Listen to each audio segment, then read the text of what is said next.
Prescription করে দিতে পারি বিনা পয়সায়, ওষুধটা কিনতে তো টাকা লাগবে মানুষের, ওটা তো আমি দিতে পারবো না নিজের পকেট থেকে। ঠিক। তাহলে এক কথা যদি বলা হয় এটা ভুয়া স্বপ্ন দেখা, ভুয়া। হ্যাঁ জয় হিন্দ। জয় হিন্দ দোস্ত, জয় হিন্দ।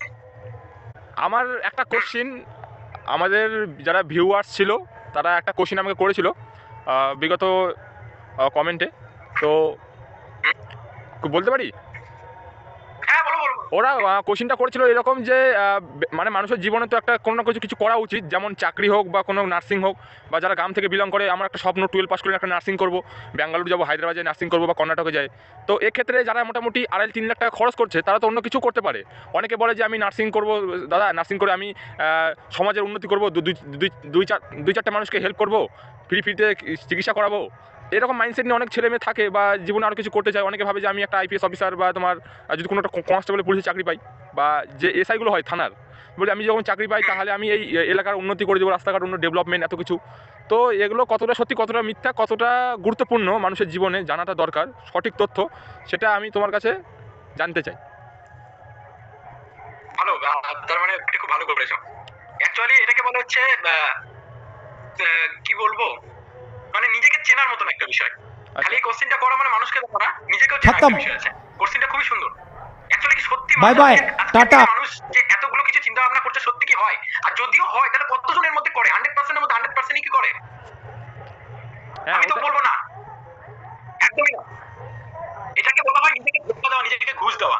তুমি কতদিন, ধরো আমি আজকে কারণ উদাহরণ দিই, আমি হয়তো ভাবছি আমি ডাক্তার হবো, বাড়িতে বলে দিলাম, পড়াশোনা ভাই আমার ঝাঁকাঝাক আছে, পড়াশোনায় ফার্স্ট ক্লাস, নাম্বারও হেভি নিয়ে আসি, টপার আছি, আমি ডাক্তার হবো, ডাক্তার হয়ে আমার গ্রামে আমার এরিয়ার মধ্যে আমি ফ্রিতে চিকিৎসা করবো। চলো ঠিক আছে, আমি ডাক্তার হয়ে গেলাম, আমি খরচ করলাম 40 লাখ টাকা, 40 লাখ টাকা খরচ করে আমি ডাক্তার হয়ে গেলাম। এবার আমি গ্রামে আসলাম, গ্রামে আসার পরে আমি ভাবতেছি ফ্রিতে সবাইকে চিকিৎসা করবো। অ্যাকচুয়ালি কি আমি দিতে পারবো সেই ট্রিটমেন্ট? আমার দিক থেকে আমি বলি এটা কোনোদিনও বাস্তবে সম্ভব না। সেই ব্যক্তিটাকে যদি আমি সব কিছু সার্ভিস দিচ্ছি, তবুও সে 24 ঘন্টা বা 12 ঘন্টা ওই লোকের জন্য কাজ করতে পারবে না, 12 ঘন্টা থাকতেও পারবে না। এবার আমার কাছে তো একটা কমিটমেন্ট ছিল, যতদিন আমি ডাক্তার হয়েছিলাম ততদিন, মানে ডাক্তার হওয়ার আগে আমার কাছে কমিটমেন্ট ছিল যে আমি মানুষের সেবা করব। বাট ডাক্তার হয়ে গেছি এখন, আমি কি সত্যি জেনুইন অরিজিনালি কি আমি পারবো সেই জিনিসটা করতে? আমি তো জানি না, আমি তো জানি না, কখনোই পারবো না। কেন পারবো না? আরে ভাই আমারও সংসার আছে, 40 লাখ টাকা আমার বাপ মা খরচ করে আমাকে ডাক্তারি পড়াইছে, কিছু তো উঠাতে লাগবে, 1-2 লাখ টাকা হলেও তো উঠাতে হবে, আমাকে তো চেম্বার খুলে বসতে লাগবে। হ্যাঁ আমি ফিস কম নিতে পারি, মানুষের কাছে ফিস, যেখানে মানুষ 200-300 টাকা ফিস দিয়ে রাখতে, 100 টাকা ফিস নিতে পারি, বাট আমারও তো পেট আছে, আমাকেও তো চালাতে হবে। আমি প্রেসক্রিপশন করে দিতে পারি বিনা পয়সায়, ওষুধটা কিনতে তো টাকা লাগবে মানুষের, ওটা তো আমি দিতে পারবো না নিজের পকেট থেকে। ঠিক। তাহলে এক কথায় যদি বলা হয় এটা ভুয়া স্বপ্ন দেখা, ভুয়া। আরে ভাই মানুষ যতক্ষণ না নিজে কিছু হয় না ততক্ষণ ওই বলচল অনেকের চলে। আমি তোমাকে বলছি আজকে, তুমি ধরো বললে যে দাদা আমি ডিএম হবো, ডিএম হয়ে আমি আমার এরিয়াকে একদম চাকাচাক করে দেবো, ঝাঁকাঝাক নাকানাক করে দেবো, ঠিক আছে? আমি বলছি ডিএম হয়ে তুমি কত লাখ টাকা কামাই করবে সারা জীবনে?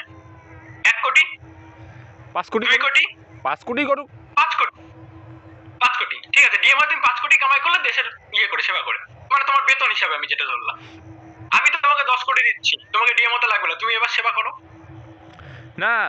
যদি ওই মানুষটা বা আমি যদি আমার জীবনে এরকম দেখি না, প্র্যাকটিক্যালি সম্ভব না।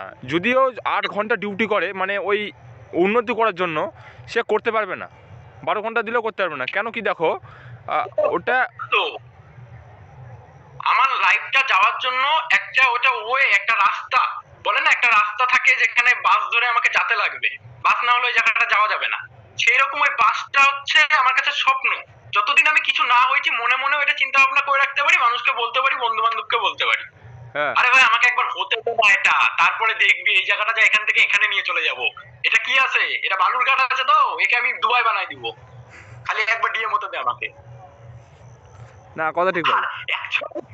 তারা বলে না এসব কথা, আর করা তো দূরের কথা ভাই। তুমি 2টা ভিখারিকে সারাদিন তুমি রাখো না, বেশি না 1 মাস তুমি 2টা ভিখারিকে বলো আপনি প্রতিদিন আসে 2 বেলা আমার বাড়িতে খাইয়ে যাবেন, কতদিন টানতে পারবেন?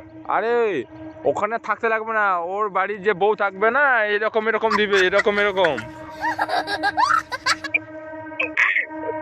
ওটা নিজেকে ঘুষ দেওয়া, অ্যাকচুয়ালি ওটা এমন কিছু না, আগে নিজেরটাই নিজে সাধক সবাই।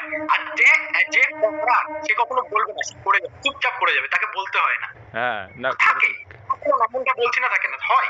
না, সমাজে সব কিছুর দরকার আছে, অনেকে থাকে অনেকেও থাকে না। তো এই বিষয়ে আমি তোমাকে পার্সোনাল একটা আমি এক্সপিরিয়েন্স আমার বলছি। যখনই কোনো কাজ করতে যাবে, আইনের ঘরে হোক বা কোনো অফিসের ঘরে হোক যাবে, তুমি বড় লেভেলের অফিসারদের সাথে দেখা করবে, দেখবে ওদের ভিতরে একটু মায়া দয়া থাকে। হ্যাঁ, ওরা বুঝবে, ভালো মানুষ তোমাকে দেখলে বুঝে যাবে যে মানুষটা ভালো আছে, কাজটা আমি করে দিই। বড় লেভেলের স্যার, বড় লেভেলের, ছোটখাটো নয়, চিনাপুটি গলা না। ওদের কাছে যাবা, ওরা তোমাকে ঘোরাবে, এই কালকে আয়, পরশু আয়, এখন হবে না, 8 ঘন্টা পরে আয়, এখন টিফিন টাইম, এটা চলছে ওটা চলছে, ওরা তোমাকে ঘোরাতে থাকবে। বাট তুমি একবার যখন বড় লেভেলের স্যারের কাছে চলে যাবা, যে জীবনে গেছে, টপ হয়েছে, ওনার কাছে যাবা, ধরো ডিএমই হলো কাছে, তুমি তুমি যায় ধীরে সুস্থে বলবা, তোমাকে দেখে বুঝে যাবে এই মানুষ ভালো, করে দিবে তোমার কাজ। কিন্তু মানুষ অতদূর যেতেই পারে না, পৌঁছাতেই পারে না, কেন জানো? এই বাধাগুলোর জন্য, ছোট ছোট চিনাপুটি গুলোর জন্য। এই চিনাপুটি গুলো আটকায় যায়। ঠিক। যাই হোক, দর্শকবিন্দুর কাছে এটাই আমার কামনা, যেন যদি যারা স্বপ্ন দেখছে, যারা এই কাজগুলো করতে চাইছে, যে আমি নার্সিং করব বা আইপিএস অফিসার হব বা পুলিশ অফিসার হব বা যে কোনো কাজে সমাজের ক্ষেত্রে যদি করতে চাই, সে করতে পারে, তাদের জন্য কোনো প্রবলেম নেই। বা সেরকম আমরা কোনো ভিডিও নিয়ে কিংবা করিনি যে এই যে ইনফরমেশনটা শুধু সবার জন্যই, যারা অ্যাকচুয়ালি সমাজের জন্য কিছু করছে তাদের জন্য, যারা করছে না বা যারা ভুয়ো স্বপ্ন দেখছে তাদের জন্য। তো তোমরা অবশ্যই কমেন্ট করবে যে হ্যাঁ, ভিডিওটি কেমন হয়েছে, কতটা গুরুত্বপূর্ণ মনে হচ্ছে, অবশ্যই কমেন্ট করে জানাবে। একদম। বাকি দেখতে থাকো আমাদের ফ্রেন্ড গসিপ, কিরকম কি আলোচনা করছি, কোথাও ভুল বলে থাকলে ক্ষমা চাইছি ভাই। আর ঠিক করে দেওয়ার দায়িত্ব তোমরা বলবে, তবে আমরা আমাদের ভুলটা বুঝবো, তবে আমরা নিজেরাও ঠিক করব। হ্যাঁ, আর দেখো, সাবস্ক্রাইব করো, শেয়ার করো, বন্ধুদের সাথে আলোচনা করো আমাদের ফ্রেন্ড গসিপ নিয়ে। কি কি টপিক নতুন আসতে চলেছে তোমরা আমাদেরকে কমেন্ট করে জানাও, কি টপিকের উপর আমরা আলোচনা করব। ততক্ষণ ভালো থাকো, এন্ড জয় হিন্দ। জয় হিন্দ।